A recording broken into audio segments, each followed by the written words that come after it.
Hello, I'm Harley Schlanger from the Schiller Institute, and I'd like to welcome you to this week's webcast with Helga Zepp LaRouche. Helga, this has been an extraordinary week of crucial strategic developments, which, as is often the case, these have been hidden from most of the people in the West. But we can start with the fact that President Trump will be going to Asia in a couple of days, and he has a pivotal November 8th meeting with President Xi Jinping.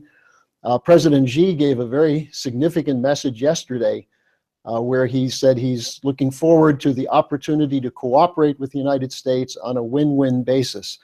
There's all sorts of Chinese activity, including Prime Minister Medvedev coming to China, developments on the Silk Road in Ukraine and Portugal and elsewhere.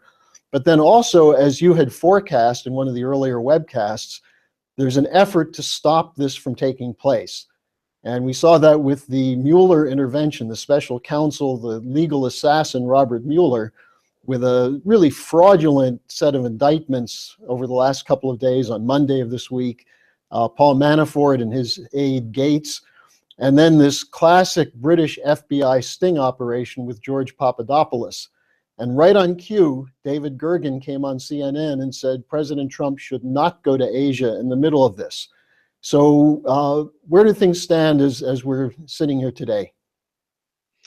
Well, I think it is very dramatic and very hopeful.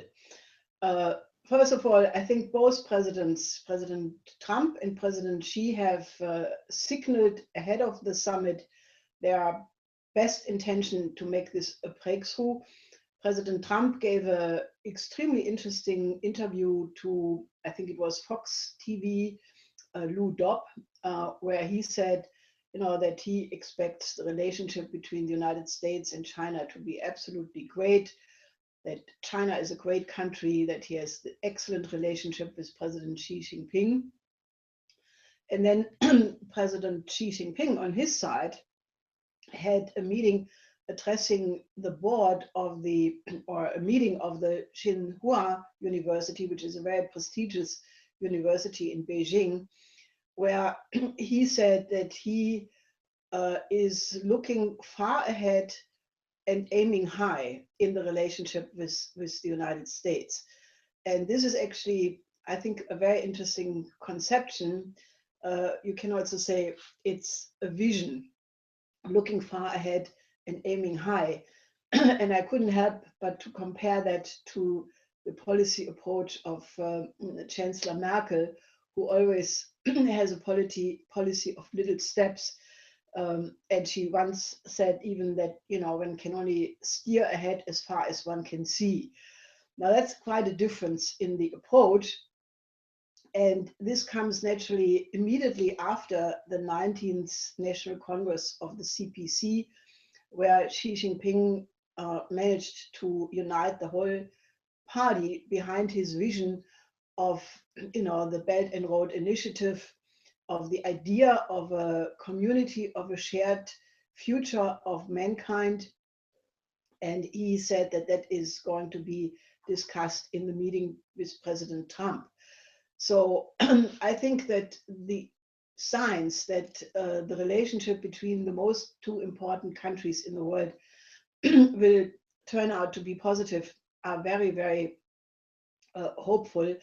And I think, the Western media is just ridiculous. I mean, I was watching especially the German coverage of what's going on in the United States, and it's as if the FBI would run the German media because they only report the one side, the Obama intelligence community side, and they don't report at all what Trump is actually saying, and they naturally do not report anything about this upcoming visit. So I think people will be in for a surprise because, I think the developments cannot be hidden, and my expectations are very high that they will be very positive. Well, we also have, as I mentioned at the outset, very active Chinese engagement in the world. There are developments in Portugal on the maritime Silk Road, with Ukraine as a possible transit point into Europe. This just is, and also, by the way, important discussion between India and China. What can you tell us about that? Well, I think President Xi Jinping has a grand design of overcoming all tensions. The win-win concept applies for every single country. And you can see that, for example, in the fact that Japan, with Prime Minister Abe, is moving closer to a work with the China and the Belt and Road Initiative. And the same goes for India, which until very recently had this border conflict in Doklam, where you had actually a standoff between the militaries of both sides, and that has apparently been quite successfully calmed down, and the relations between China and India are now much improved. So I think what you can see, both I would say, and then naturally Prime Minister Medvedev of Russia was just in Beijing, and he met with President Xi Jinping and Li Keqiang and others, and they talked about integrating the new Silk Road, the Belt and Road Initiative, with the Eurasian Economic Union. And they even talked about creating a Silk Road on ice by joining efforts for the development of the Arctic. Then you have all kinds of efforts to overcome tensions among all kinds of contrahents. And I think there is a grand design behind all of this, which is the idea to move the entire world community up to a new level of relations among nations, overcoming geopolitics. And I think this is something most people have not yet even started to think about. I think this is such a revolutionary new concept of overcoming geopolitics by finding a collaboration in the interest of the other, uniting actually all of mankind. And I don't know if it will succeed, because there are important forces who are opposing it. But I think the intention by China, by President Xi Jinping, to establish such a new model of relationship is without any question. And I think people who are sort of brainwashed by the Western media, and but we find many times in the streets at information tables, where people say, "Oh, but I don't trust the Chinese." Well, I would ask these people to, just investigate a little bit of time and make yourself more familiar with what is the Chinese grand design, and not go by the media reports against China. I mean, why should people believe the media on China when they obviously are lying on so many other issues? So I would just, would want the audience, you, to open your minds and to open your hearts and find out for yourself, because I think what we are witnessing right now is one of the most exceptional changes in human history. Because if this model of the Chinese succeeds, then the danger of war and the danger of the extinction of the human race through the use of thermonuclear weapons, for example, would be overcome forever. And that is definitely something which I think is worth trying to accomplish. Well, last week you mentioned the CEO of Caterpillar, which is a company that manufactures heavy machinery used for agriculture and construction, said that he's very optimistic about a U.S. role in the new Silk Road. We also have a leading establishment figure now, Joseph Nye, a professor at Harvard, someone who's inside the institutions. He came out and he said he favors U.S. cooperation with China. So what is it that the neocons and the neoliberals in the establishment fear so much about a U.S.-China cooperation? Well, I mean, it is so clear that the Chinese model, which is also reflected in the new banking institutions like the Asia Infrastructure Investment Bank, the New Development Bank of the BRICS countries, the Silk Road Fund, and many similar institutions, they are explicitly oriented towards investment in the real economy. And rather than looking at this emerging system of alternative credit institutions as a savior, as something which eventually may even be the lifeboat when the next financial crash hits, which is about to happen any moment. They look at this as a threat because, as you can see, the entire Western system, especially as it emerged after the collapse of the Soviet Union, was based on the idea of an unipolar world, based on the special relationship by the Anglo-Americans, running the world through financial control of the dollar-denominated system. And this system, obviously, worked for some people very well because they became richer and richer. I mean, just shamelessly rich, billionaires, two-digit billionaires, while the majority of the people, or a larger part of the people became poorer. The middle class was afraid to be, out in the corner. So, these people defend that system because that is what their privilege is based on. That is what their, money is attached to. And they look at the idea that China is promoting a model which is truly devoted to the common good, not only to the common good of the Chinese people, but very explicitly is investing in people and in countries which were left behind by the transatlantic financial system. And they are providing credits for infrastructure, for industrial parks, for agriculture. And actually, this is a more attractive model. So rather than saying, okay, let's recognize the fact that the Western model did not function, it led to all kinds of rebellions. It led to the Brexit. It led to the election, Hillary Clinton losing the election. It led to the rise of popular parties in Europe. And, it's actually contributing to the dissolution of the EU at a rather amazing speed. If you look at Spain, and if you look at the situation in other areas like Eastern Europe, for example, which is clearly turning away from the EU. So it had all of these side effects, but rather than reflecting on it and changing and maybe adjusting to the new offers, they are determined to oppose it by the old tricks, lies, setups and coups if they can. And that is why they are not giving up. I think it's a small elite, but in many countries, like the people who are going after Trump in the United States, are definitely determined not to let that new system emerge. And we have in Europe, unfortunately, similar-minded people, but they are in trouble, in my view. Well, let's turn our attention for a moment to the latest developments in the United States on this. In particular, I want to focus on this in a plea agreement with this character Papadopoulos, which is based on the fact that they say he lied to the FBI. Well, what did he lie about?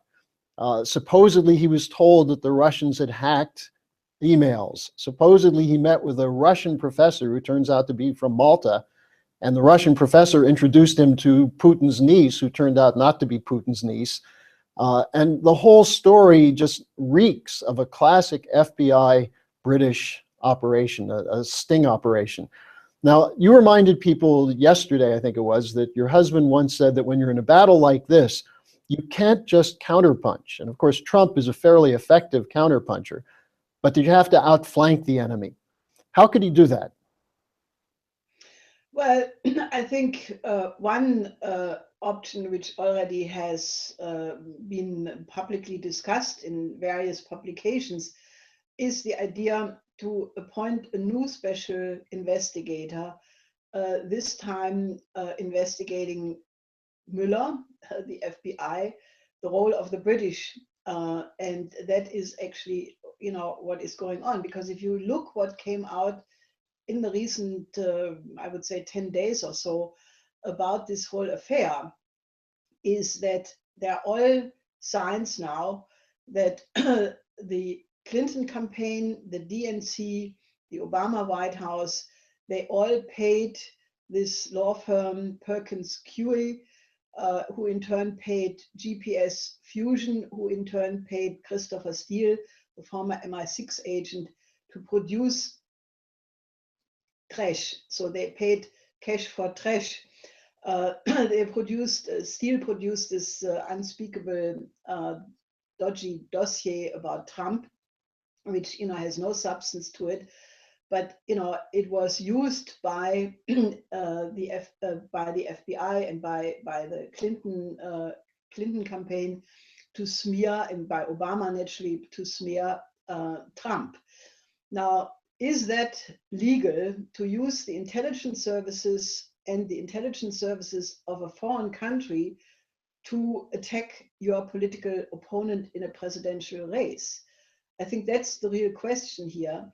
And even the Wall Street Journal, of all places, and also the New York Post, and there is also a British paper called The Week, they all started to say there must be an investigation of the British. And if you remember, already early in this year, I wrote an editorial or an article saying it's not the British, it's not the Russians, it's the British.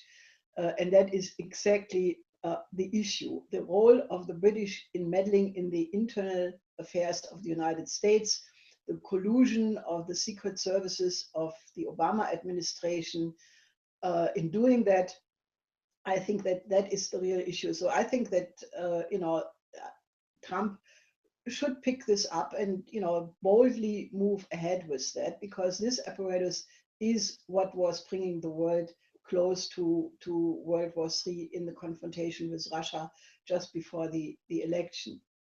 Now that is one important flank. And another, also maybe even equally or more important flank, is to boldly move in the direction what the whole Russiagate operation was aimed to prevent, namely to improve the relationship with Russia, with China. And I think this upcoming Asia trip, where the potential also exists that he not only meets with Xi Jinping, that is certain, but also possibly with President Putin, and consolidate the relationship between the United States, China, and Russia, and that way outflank the people who try to prevent exactly that. Well, also, the indications that we have is that the attempt to stop this trip will not work, that the president is committed to it, that he's made several statements about looking forward to meeting with the Chinese president. Now, the other flank that you have mentioned in the past and that is very much associated with the LaRouche movement is Glass-Steagall as a starting point of the 4 basic laws as a way of defeating these bankers. Now, I guess in the last couple of days there's all this speculation about who's going to become the new Federal Reserve chairman. Is Draghi going to start disaccumulating the junk assets and so on? But so far, there's been very little talk about Glass-Steagall. This is obviously something that has to be brought forward, especially if we're going to succeed in integrating with the new Silk Road. Yeah, the unfortunate, if not, unfortunately also not surprising news is that the EU Commission now has basically implemented guidelines which prohibit the separation of the banks for the EU. That's really stupid, because by doing that, they put out of hand the only way how you can prevent the oncoming financial crash. So obviously, that does not mean the end of it, because in the Italian parliament, there is a big motion for Glass-Steagall. I know that there is even a collaboration between some people in the Congress and the Italian parliamentarians on that. But I think there must be a renewed effort, because I mean, if you continue with the present system, it is just a question of time when this whole thing will detonate. And as I mentioned earlier, one consequence of it is the rapid dissolution of the EU. I think the situation in Spain remains quite dangerous. The Spanish government of Rajoy outlawed the Catalonian government Puigdemont, the former president of Catalonia, is now in Brussels. This could lead to a very tricky situation because if he goes back to Spain, he could be arrested. If this continues, then the Spanish government may demand from the EU or from Belgium the expulsion of Puigdemont. So this is European politics. Obviously there is no solution within this geometry, because the reason why this conflict between the Catalonians and the Spanish exists has to do with the ongoing problems of this financial system. And if you had a crash, this could really end up in a total chaos. So as I have mentioned earlier, there is a huge effort to destroy the nation state. I'm quite amazed that this woman from the European Council of Foreign Relations, Ulrike Guérot, this council is very much associated with George Soros. She is given quite some media presence in the first channel in the German TV, and she was in Deutschlandfunk this morning, pushing very hard a reform of the EU by basically getting rid of the nation state and having a Europe of the nation of the regions. And this is an old policy. It comes from the Coudenhofen-Kalergi Pan-European Union, the European Federalists. It's pushed by all the British media. And it's the idea that if you have a Europe of only regions, maybe 50, 60 independent regions, and then a supranational government in Brussels, naturally, these regions individually would be much too weak to protect the common good of their inhabitants, while the nation state, especially in times of crisis, is potentially the only institution which can defend the common good of the people.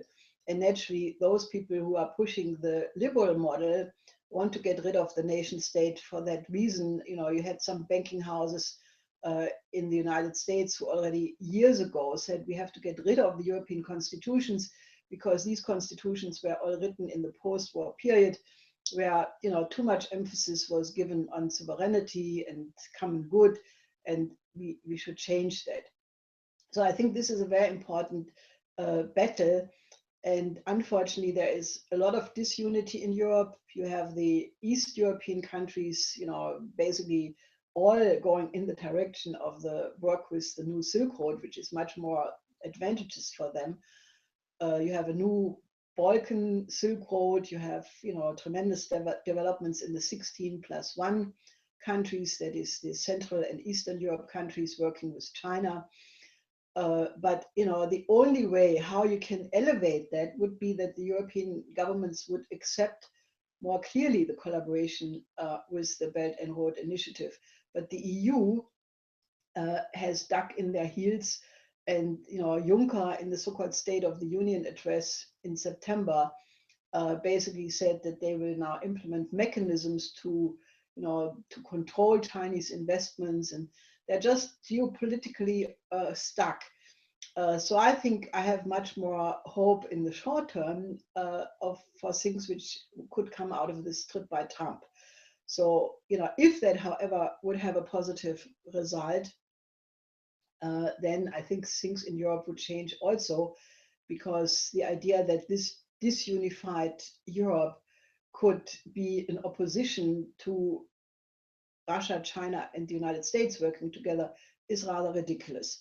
So I think it is overall very dangerous. I mean, I'm not telling people to get off their guards, because the world is not yet in safe waters.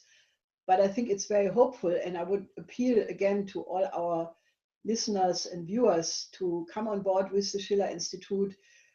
This is a very important think tank, and we have a cultural movement, the idea of a new cultural renaissance, the idea that the cultures must be known, people must know the beauty of the other culture, and then all the mistrust and the chauvinism and the indifference or whatever will go away, and people will understand that the world is actually very beautiful. And therefore, when Xi Jinping said at the 19th National Congress that China wants to work to make the whole world beautiful by the year 2050 for all people, I think this is something absolutely achievable, and you should all join us in this effort. The Silk Road spirit catches on once you know it. And Helga, I have one final question for you on the situation in Europe, in particular in Germany, where you're probably the most authoritative person on these kinds of questions. What's happening with the possibility of Merkel pulling together a new government? There was just this crazy thing from the Greens where they said they want to completely eliminate coal power in Germany by 2020. How is that going to work with the coalition with the CDU and the CSU? Is there any way we can see a new government in Germany? Well, it looks very difficult because the Liberal Party already said that they will not go along with it, and it's not workable. I mean, these Greens they just have a different agenda. They want to turn Germany into a Morgenthau plan looking like country, which says something about the authorship of their ideas. I don't think it will work. They only agreed on the so-called Black Zero, which is the idea of a debt break, which is already in the German constitution, unfortunately. But I don't think they have a vision. None of these parties has any idea. I mean, they have not expressed an opinion to the new Silk Road. They have not commented on it. In part, their publications or publications associated with them have even opposed it. So, I think, people are now saying it may take into the new year before any results are known. Others are talking about early elections. So I think the prospects to form such a government are not exactly good. They are not exciting for sure. And, my policy always has been to outflank Germany because Germany under present conditions is too much under the control of the EU bureaucracy. And, all around Germany, countries are joining with the Belt and Road Initiative. I already mentioned the East and Central European countries, the Balkans. Italy is on a much more positive direction. Spain, Portugal, Switzerland, Austria. So I think, also many German cities are now waking up and having partnerships with Chinese cities. You have industrial associations organizing local events. So I think this idea is spreading, and the more quickly we can help it spread, the more quickly the world gets to be a better place. Well, as you've emphasized, this is an unstoppable momentum. No matter what they try to do, they can't stop it. But we've got to make sure it can succeed in the West. And that's one of the most important things that we're presenting to you, is that the Schiller Institute, as a membership organization, has been at the lead of this for going back to its founding in 1984. So check out our website, and we'll be back next week, and I'm sure there'll be quite a bit more to talk about. We'll be in the middle of President Trump's trip to Asia. So we'll see you next week, Helga. Okay, bye-bye.